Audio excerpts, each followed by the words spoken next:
Assalamualaikum warahmatullahi wabarakatuh. Nama saya Usman Wijaya dari 3L Manajemen. Ingin menjelaskan materi tentang perilaku belanja pelanggan dalam bisnis retail. Perilaku belanja pelanggan dalam bisnis retail. Fokus bab ini adalah pada perilaku belanja pelanggan. Bab ini menguraikan tahap-tahap yang dilalui pelanggan untuk membeli barang dengan barang dagangan dan faktor yang mempengaruhi proses belanja. Segala informasi tentang proses belanja tersebut digunakan untuk membahas bagaimana pelanggan dapat dikelompokkan dalam segmen pasar yang berbeda-beda untuk kemudian dipilih segmen pasar yang akan dilakukan. Bila disimpulkan bahwasannya perilaku konsumen adalah perilaku yang terlibat dalam hal perencanaan, pembelian, dan penentuan produk serta jasa yang konsumen harapkan untuk dapat memenuhi kebutuhan dan keinginan konsumen. Yang pertama ada keputusan pembelian. Proses atau tahapan belanja pelanggan dimulai ketika seseorang pelanggan mengenali suatu kebutuhan yang tidak terpuaskan. Ia mencari informasi tentang bagaimana cara mencukupi kebutuhan itu dengan cara mengevaluasi berbagai sumber alternatif barang dagangan. Setelah mengevaluasi barang dagangan yang ditawarkan oleh retail, pelanggan tersebut dapat memutuskan suatu pembelian atau memutuskan untuk pergi ke retail lain untuk mengumpulkan lebih banyak informasi. Akhirnya pelanggan mengambil keputusan belanja menggunakan produk tersebut dan kemudian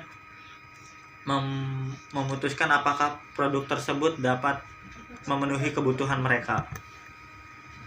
Yang ketiga ada pemecah masalah keputusan pembelian, terbagi menjadi 3. Yang pertama itu pemecahan masalah secara luas.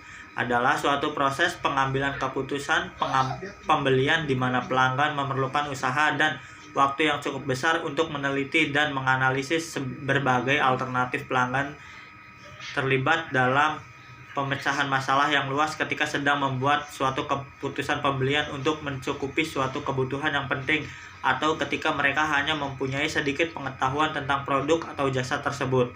Sebagai contohnya adalah retail dapat memberikan informasi tentang produk kepada pelanggan dengan menyediakan brosur yang menggambarkan barang dagangan beserta spesifikasinya. Yang kedua itu ada pemecahan masalah secara terbatas, yaitu proses pengambilan keputusan belanja yang melibatkan upaya dan waktu yang tidak terlalu besar. Dalam situasi ini, pelanggan cenderung lebih mengandalkan pengetahuan pribadi dibandingkan dengan informasi eksternal. Salah satu jenis pemecahan masalah secara terbatas yang umum dan bisa terjadi adalah pembelian spontan. Pembelian spontan adalah keputusan pembelian yang dibuat oleh pelanggan secara spontan atau ketika setelah melihat barang dagangan. Retail dapat mendorong perilaku pembelian spontan dengan menggunakan cara pemanjangan yang menonjol untuk menarik perhatian pelanggan dan merangsang suatu keputusan belanja berdasarkan analisis yang berkesinambungan produk-produk yang diharapkan dibeli oleh pelanggan atas dasar pembelian spontan. Ini biasanya dipajang pada tempat-tempat yang mudah dilihat oleh pelanggan, misalnya di sekitar kasir atau tempat pembayaran. Yang ketiga ada pengambilan keputusan yang bersifat kebiasaan. Pengambilan keputusan yang bersifat kebiasaan atau habitual decision making adalah proses keputusan belanja yang melibatkan sedikit sekali usaha dan waktu. Pelanggan masa kini mempunyai banyak tuntutan atas waktu mereka. Salah satu cara untuk mengatasi tekanan waktu itu adalah menyederhanakan proses pengambilan keputusannya. Kesetiaan pada merek dan toko adalah contoh pengambilan keputusan berdasarkan kebiasaan. Yang pertama itu ada kesetiaan merek. Berarti pelanggan menyukai dan secara konsisten membeli suatu merek tertentu dalam sebuah kategori produk. Pelanggan enggan beralih ke merek lain walaupun merek kesukaannya tidak tersedia. Dengan demikian, retail hanya bisa memuaskan kebutuhan pelanggan jika retail tersebut menawarkan mereka tertentu yang dikehendaki. Kesetiaan toko adalah kondisi di mana pelanggan suka dan terbiasa mengunjungi toko yang sama untuk membeli suatu jenis barang.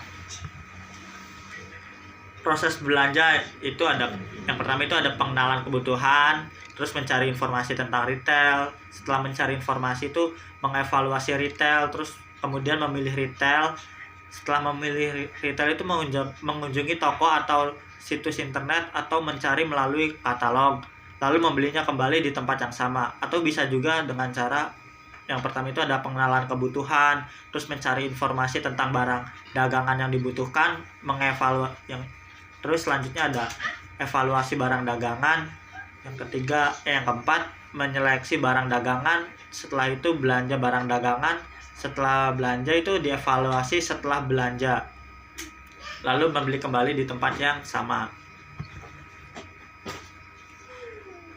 Pengenalan kebutuhan. Jenis kebutuhan terdiri dari dua jenis kebutuhan, yaitu fungsional atau rasional dan psikologis atau emosional. Terus yang kedua itu ada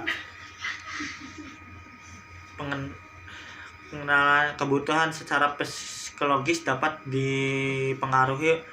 Yang pertama itu dengan rangsangan. Untuk menciptakan rangsangan terhadap pengalaman yang menyenangkan yang dapat dirasakan oleh pelanggan, retail dapat menggunakan latar belakang musik, pajangan visual, serta demonstrasi produk di dalam toko. Yang kedua itu ada pengalaman sosial. Format retail dengan toko memiliki lingkungan pasar atau marketplace yang memungkinkan terjadinya interaksi sosial. Misalnya pertemuan antara pelanggan dengan teman atau pelanggan lainnya yang belum dikenal, sehingga mengembangkan relasi yang baru. Sedangkan format retail tanpa toko atau non-store dapat berupa media untuk melakukan kontak pengalaman sosial melalui dunia maya atau internet. Yang ketiga itu ada mempelajari tren baru. Dengan mempelajari tren baru, dengan berkunjung pada sebuah retail, seseorang dapat belajar tanpa tren dan ide baru.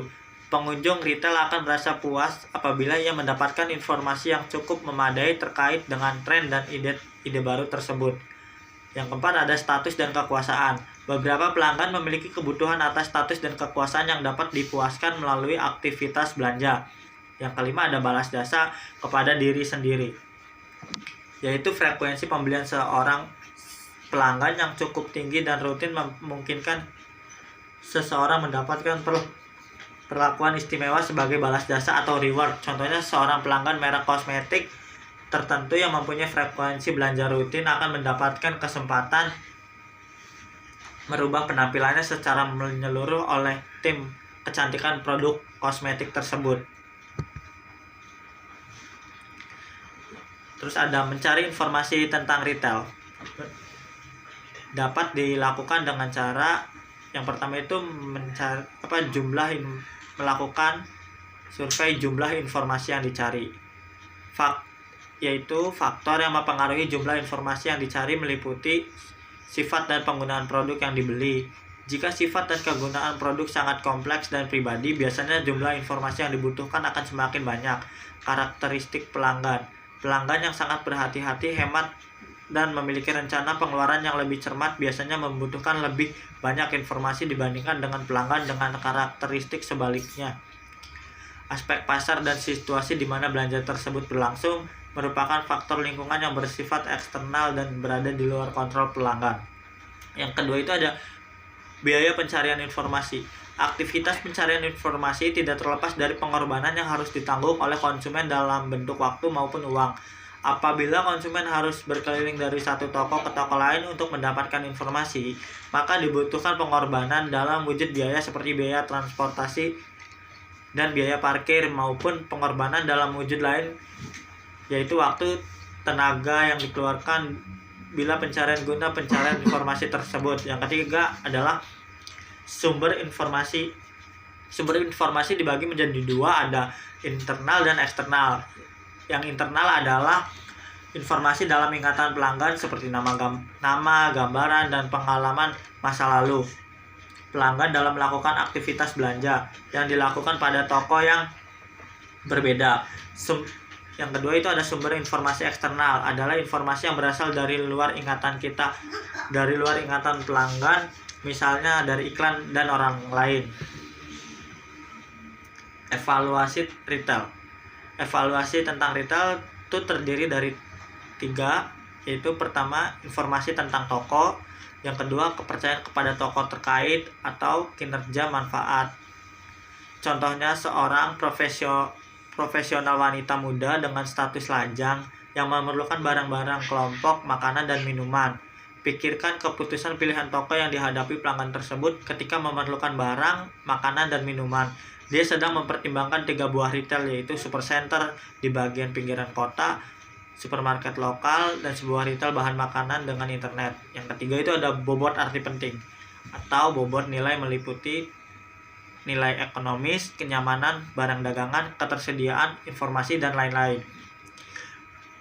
Bobot arti penting didasarkan pada suatu manfaat yang dipresentasikan dengan menggunakan suatu skala penilaian 10 poin, di mana 10 poin yang menandakan bahwa manfaat tersebut sangat penting dan 1 menandakan sangat tidak penting. Terus ada faktor-faktor yang mempengaruhi keputusan belanja. Terbagi menjadi 2, yaitu faktor eksternal dan internal. Faktor eksternal sendiri terbagi menjadi 3, yaitu pertama ada keluarga. Keluarga di sini retail harus memahami bagaimana keluarga membuat keputusan belanja dan bagaimana berbagai anggota keluarga mempengaruhi keputusan ini. Yang kedua, pengambilan keputusan keluarga. Di sini pengambilan keputusan dipusatkan pada bagaimana seseorang membuat suatu keputusan. Yang ketiga ada budaya, adalah faktor dalam pembentukan norma-norma yang dimiliki seseorang yang kemudian membentuk atau mendorong keinginan dan perilakunya menjadi konsumen. Terus faktor internal. Faktor internal terdiri dari 2, yaitu pribadi dan psikologis. Aspek pribadi yang berkenan dengan adanya daya beli menyebabkan pilihan dalam diri konsumen yang bersangkutan dalam wujud pilihan warga dibandingkan dengan kualitas. Terus ada aspek psikologis. Faktor ini mempengaruhi seseorang dalam tindakan membeli barang atau jasa didasarkan pada motivasi.